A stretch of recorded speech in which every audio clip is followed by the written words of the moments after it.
Hey guys, Battle Dad here again. Beautiful, rainy, cold July day.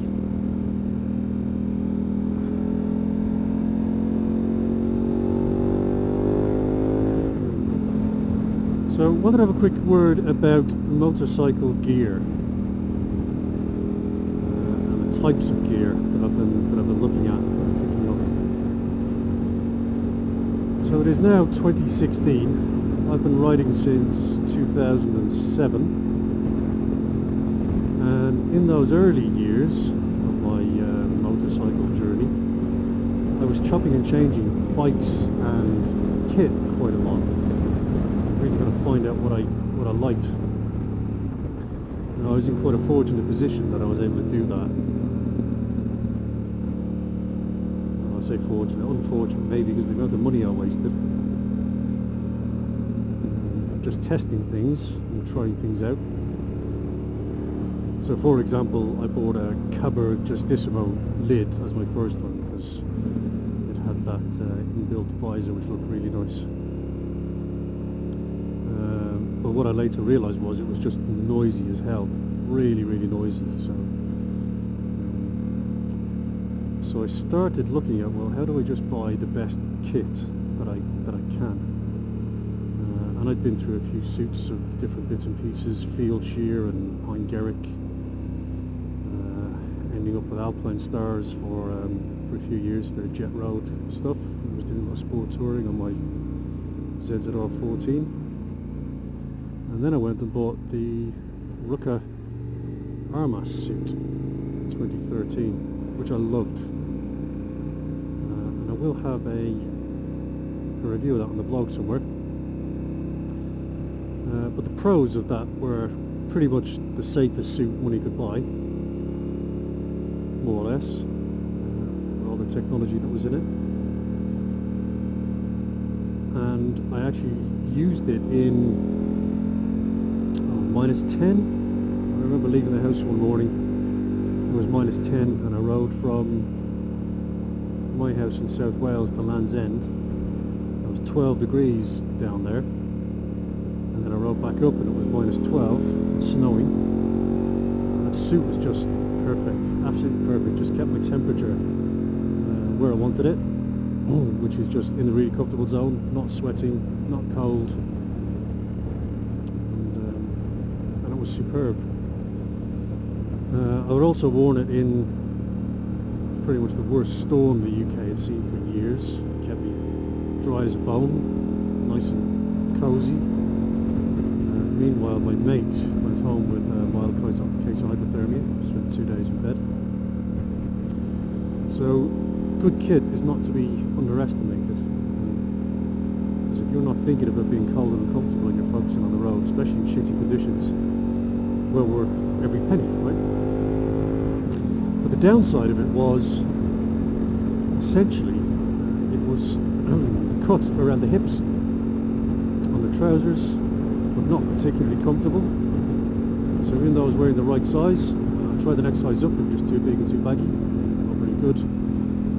Back to the normal size, so I was sat down just across my hips, just above my thighs when I was sitting on the bike, just too tight, and I got uncomfortable after about 400 miles or so. And really what you're looking for is that kind of panacea of all day comfortable.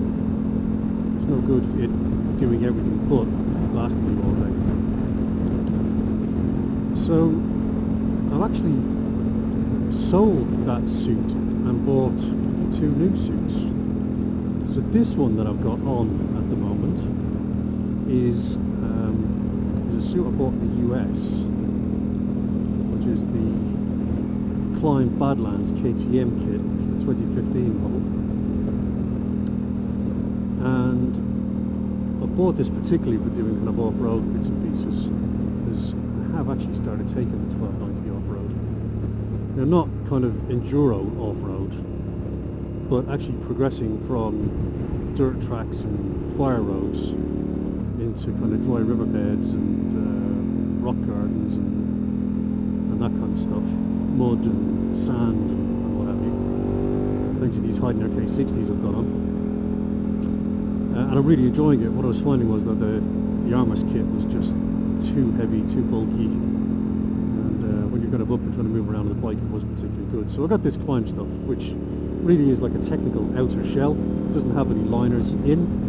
The idea is you put your own kind of mid and base layers on, which I always hated the idea of. Classics. Which I kind of hated the idea of. I thought it was too much faff. However, I saw these and I thought I'm going to give them a go because people are raving about Klim gear. And I have to say, I mean, it's what, 15 degrees now. It's wet, rainy. It's nice and loose. Not sweating in any way, shape or form. So it's nice and breathable and keeping me bone dry, as well as stopping the wind getting through. So this has been quite nice. However, what I have done is ordered a couple of bits from Rukka. Blasphemy, I know, wearing Rukka with Klim gear. But they do an Outlast base layer. And the Outlast stuff, as I found out from ArmaS, is that phase change stuff that keeps you warm when it's cold and cools you down when it's hot. And it really, really, really works really well. So I'm going to use that base layer to wear with this. So actually I'm pretty much covered. And with the British weather the way it is, i.e. shit. You never know when it's going to get cold and rainy in the middle of July. Case in point. You should be ready for all weathers, really. But what I did also do was picked up the new Rukka Navigator suit. Now, it's known as the Navigator in the UK. It's known as the Energator in Europe and in the US. And I have to say, that is a massive improvement over the ArmaS. Primarily because it's actually got additional pockets. It's more of a adventure-y style cut. So it's got pockets on the legs, it's got 4 pockets on the front of the jacket, it's got waterproof pockets inside, it's got the Outlast thermal lining, it's got the upgrade D30 armour, and it's pretty snazzy, I have to say. But the great thing about the trousers is they have elasticated Gore-Tex in the creases of your thighs, legs, join your torso, stretch panels, which go all the way around the back. So actually they are just so much more comfortable on the bike. I mean, really comfortable. And then the jacket is a lot more comfortable too. The cut is a bit longer, it's a bit more practical, and it's just a really nice thing to wear. So it's a lot more supple as well, which really helps. So I think I may have hit the jackpot in terms of having a suit for off-road and then having a suit for kind of on-road touring and winter. I think the Klim suit is nice and well and good, but I'd imagine it's kind of 3-season, even with the liners and whatever. And at least the ArmaS was 3-season as well, but they were kind of overlapping a little bit. So the ArmaS really was kind of autumn, winter, spring. This Klim suit was kind of spring, summer, autumn.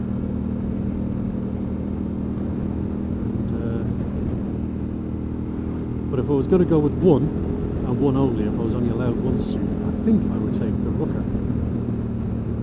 Rukka Navigator.